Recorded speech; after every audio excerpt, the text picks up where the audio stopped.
Hello, welcome. This is what I'm sounding like. This is what I'm going to be doing. Hands will be in this video. Ooh. Hello, welcome to Culture Hash. We're going to talk about the new album from Zayn Malik, Icarus Falls. Icarus Falls is the second studio album from Zayn Malik, known as Zayn. Zayn came to public attention in 2010 when he auditioned to appear on the UK series of The X Factor. He was eliminated as a solo artist, but he was brought back and merged into a boy band that was henceforth known as One Direction. It's hard to really understate how significant this decision was. Forming One Direction had a seismic impact on the music landscape as One Direction became a phenomenon. They were one of the most successful boy bands of all time. They sold so many songs, so many records, and just annoyed the shit out of loads of people just by how ubiquitous One Direction were. But at the height of the One Direction hype train, Zayn Malik left the band in 2015 and went solo. Prior to this, Harry Styles was the figure within One Direction that had the most attention, and in my opinion, Harry Styles was most likely to leave and pursue a solo career. So it was surprising that Zayn left first. After months of sniping between the One Direction members and Zayn, Zayn released his debut single, Pillow Talk, in 2016. Pillow Talk was a huge hit and was #1 in the UK and the US charts. It went platinum in both countries. It was electro R&B, very much in the mould of The Weeknd, and like The Weeknd, it was just about sex. The majority of Zayn's songs are about sex, and Pillow Talk was the start of this. And he even swore in the song. It was very much like, I'm a bad boy now, I've left One Direction, I've got tattoos. This was the reinvention of Zayn. And Zayn's new bad boy persona was central to his debut album, Mind of Mine, which was released in 2016. An album which topped the charts in the UK and the US. So it was a very successful beginning to Zayn Malik's solo career. Since Zayn kicked off his solo career, it's been a tiring parade of tabloid speculation about who he's going out with. Is he beefing with One Direction? How many drugs is he taking? It's very tiring, and this beef with One Direction was really grating until the band finally split up and we could all go on with our lives without hearing about Zayn talking about One Direction and who likes who within the group. And while Zayn is still a well-known figure, his solo career has not been progressing as he would like at this moment in time. The last time Zayn Malik had a successful single was 2017 on the Sia featured From Dusk to Dawn. This track peaked at #5 in the UK singles chart. It appears on Icarus Falls as a bonus track. Since Dusk to Dawn, Zayn has struggled to chart. Icarus Falls had 6 pre-release singles, the highest of which reached #20 in the UK singles chart. This track was Let Me, a piece of very trendy, echoey R&B. It's got like slight trap influence here. It's a mid-tempo track, the instrumental's slightly sparse.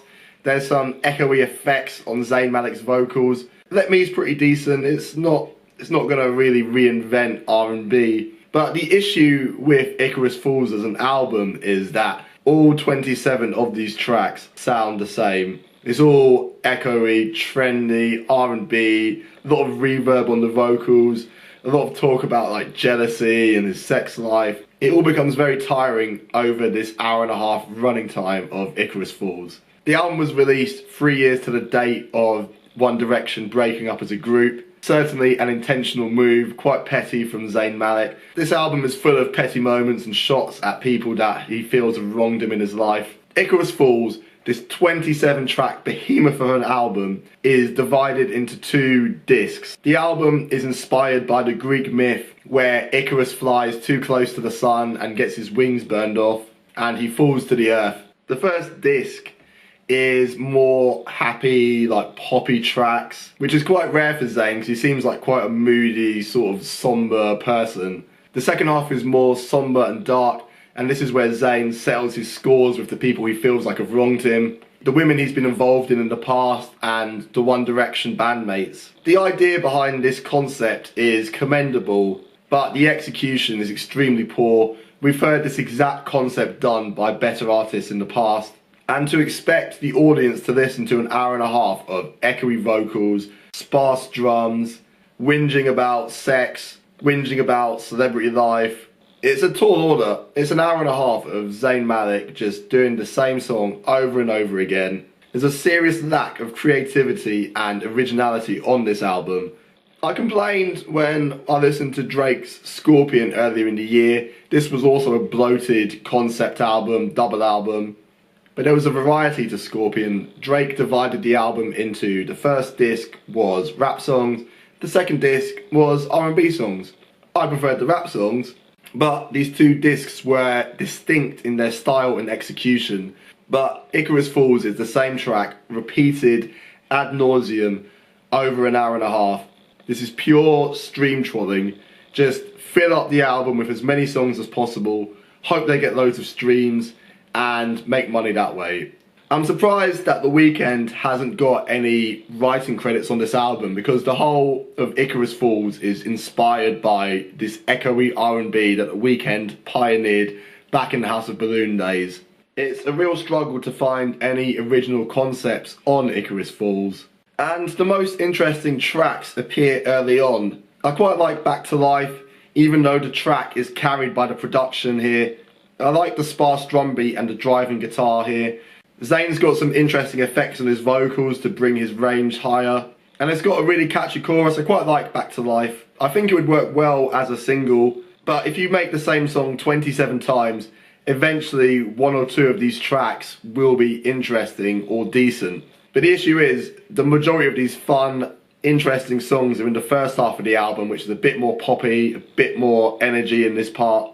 The second half is a bit bleak, and the most interesting bits are the lyrics where Zayn is settling some of his scores. Entertainer is a somewhat interesting track. It peaked at number 95 in the UK singles chart, so this was hot shit when it came out. And it seems to address the breakdown of Zayn's relationship with Perry Edwards of Little Mix. And he takes some shots at her throughout the track. He says, "You are my favourite entertainer.